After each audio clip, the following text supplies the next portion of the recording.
Në një bisedë të ndjer me Grida Dumën, aktori Agron Llakaj ka rrëfyer momentet më të vështira pas humbjes së bashkëshortes së tij, Kostandinës, duke treguar se për një kohë të gjatë humbi dëshirën për të jetuar.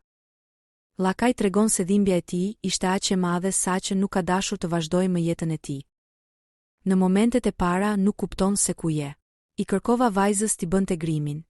I thash mami meritonte të ikte si një nuse e bukur. Ne kemi qëndruar të dy aty, duke qarë, duke e grimuar, edhe e përcollëm ashtu, të bukur si qishte. Edhe pas asaj fillon gropa ime. Shumë ditë e net nuk kam dashur të jetoj. Doja t'i bashkohesha. Fëmijët më janë përgjëruar, por mungesa e saj nuk matet me asgjë, tha aktori.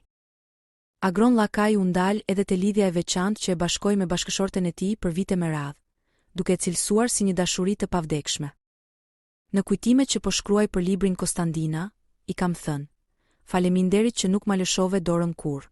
Ishim shok të vërtet, shok që ziheshim, shok që ecnim bashk.